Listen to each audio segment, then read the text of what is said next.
Howdy and namaste everyone. My name is Parth and welcome to the Karma Yogi podcast where we discuss how to attract extraordinary success and become a better version of ourselves every day. First, I'd like to share some exciting news. A few days back, I launched my new course, Success Essentials. In this short and straightforward course, I discuss the fundamental and time-tested success principles to live a meaningful and wholesome life and attain profound happiness for the long term, no matter where you are in your life right now. Whether you are a homemaker, a grad student, a full-time employee, or an entrepreneur, this class will give you the essential tools to help you design a more intentional, impactful, and abundant life.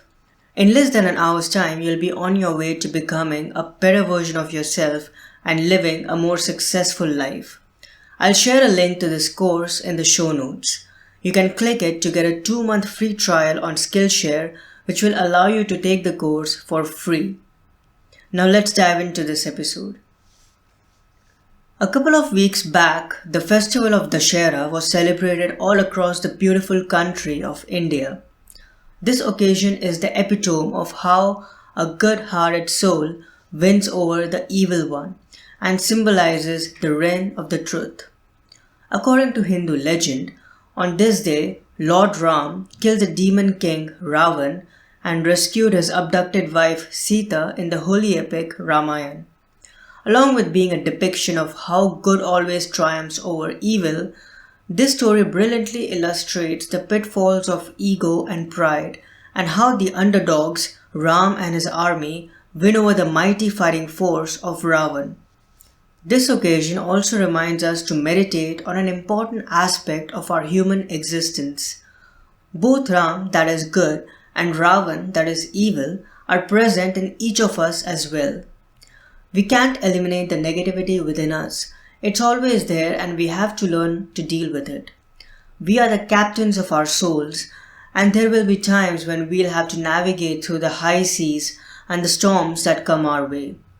In his autobiography, Martin Luther King Jr. points out, "In every one of us, there's a war going on. It's a civil war.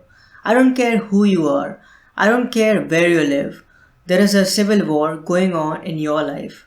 And every time you set out to be good, there's something pulling on you, telling you to be evil. We have to take charge and fight our inner demons. We have to elevate ourselves an inch towards becoming Ram instead of dwelling in negativity and evil and becoming Ravan in the process. It's a constant fight, and it's vital that we cultivate self-mastery to lead a better, wholesome, happy and successful life.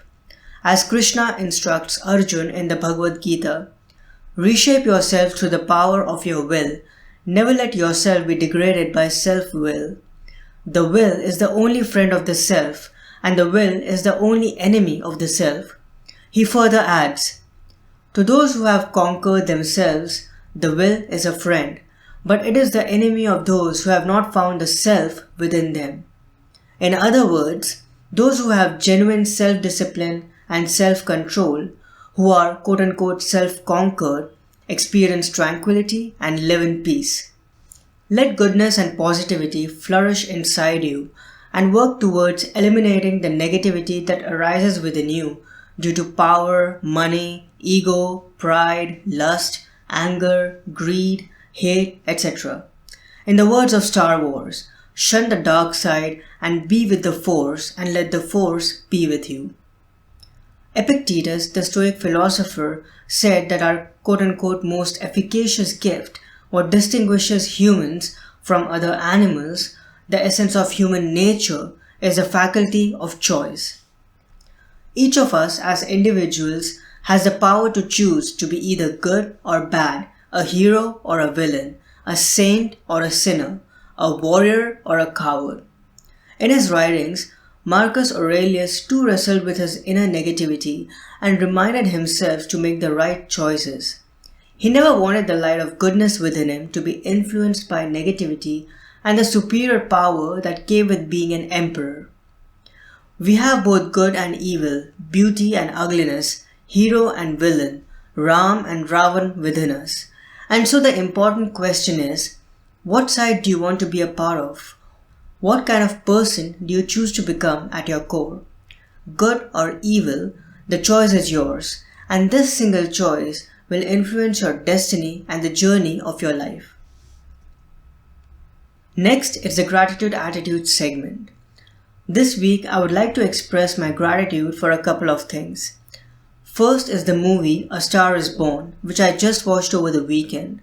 Loved the movie, loved the music. Both Bradley Cooper and Lady Gaga were exceptional. And I'm listening to Shallow every day. Again, as we are discussing the good and evil within us in this podcast, this tragic love story beautifully depicts this tug of war. On one side, seasoned musician Jackson Maine, Bradley Cooper, discovers struggling artist Ally, Lady Gaga, who he also falls in love with and coaxes her to follow her dreams and gets her on the stage, supporting her at every turn. And on the other side, as Ally's career takes off, the personal side of their relationship starts breaking down, as age, alcoholism and drug addiction send Jack's own career into a downward spiral and he fights his own inner demons. If you haven't watched this movie, I highly recommend it. And the second thing that I feel grateful for is a meditation of Marcus Aurelius that I read every day as a part of my morning routine.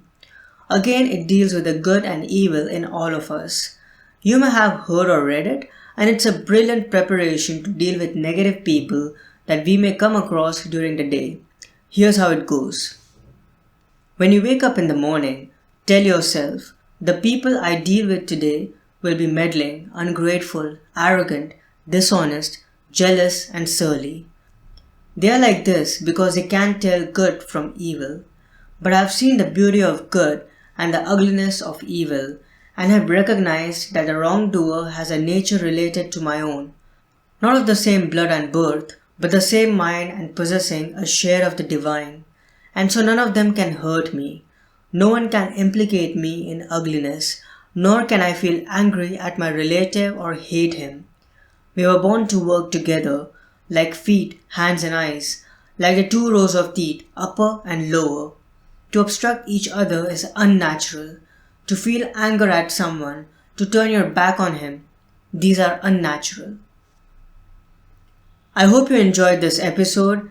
If you'd like to ask me a question or have any comments or suggestions, write an email or send a voice memo to podcast@thekarmayogi.blog. And if you want even more helpful tips to create an extraordinary life and become a better version of yourself every day, plus the show notes from my podcasts and some personal insights and updates from me that I only share in email, come over to thekarmayogi.blog and make sure you sign up for my email newsletter. Focus on your actions and let go of the outcomes, because success is a journey, not a destination, and we need to keep working towards it every single day. Thank you so much for your time and attention, and I'll talk to you soon. Bye.